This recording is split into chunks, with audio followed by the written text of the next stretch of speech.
A developing story in Mason City where police are investigating a shooting at a gas station. KIMT News 3's Shane Delaney is at the scene. And Shane, just about an hour ago, a person was shot in the parking lot. Now, taking a look at the scene right now. I think regardless of football team, most fans would like to see the Vikings catch a new stadium bell. But with constant changes, it makes this story.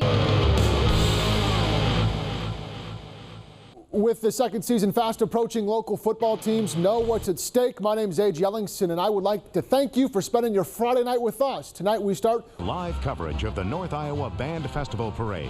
The people lining the streets again this year in anticipation of the big event. It is a big crowd today. The City High School royalty, Matt, Mary, Molly Kraling, your guys' list of accomplishments during your high school career is... I put on my swimming suit, and you can tell it's probably a little bit different than most people's swimming suits. And my daughter and I decided we were going to come back and we were going to hang out in one of the little wading pools. You know, it keeps things nice and comfortable. Showcasing local musicians. Today we're featuring a North Iowa native.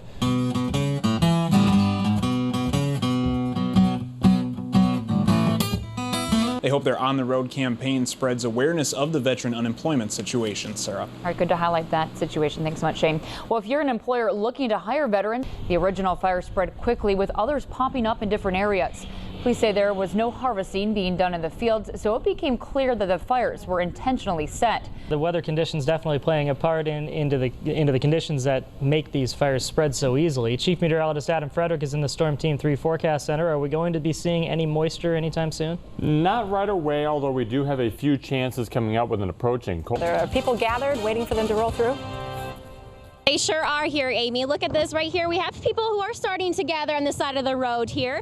We are all, of course, waiting for the Clear Lake Fire Department, 11 firefighters to stroll through town with a piece of steel from Ground Zero.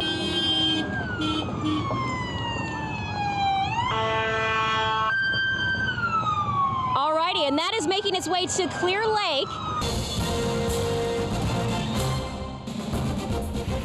Good evening and welcome to the final of our 3 programs looking at the candidates running for the City Council in Mason City.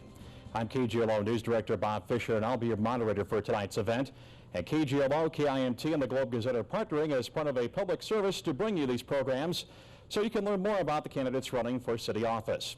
Tonight, we look at the candidates running for the at-large seat up for election, and let me introduce them now. Alex.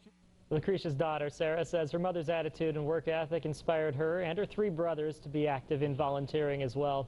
If you would like to nominate someone as a volunteer, go to KIMT.com, click on Giving Your Best. The new camera equipment will be mounted on the outside of the buses somewhere around here. That way you can see 2 things. If this stop arm is out, and then any car that may be illegally passing on the side here, and then gets their license plate information, and they can expect to be in a little trouble. You know, I think it's one big step in help. Why put up those signs?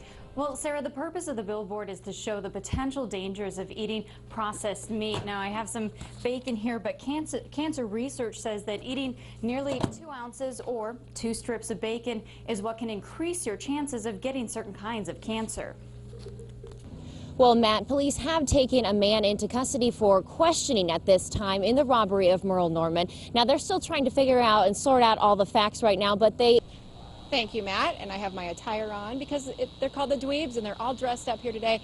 Joining me is Michael Blue. He is Papa Dweeb, and first off, everybody wants to know, how did you come up with the name the Dweebs?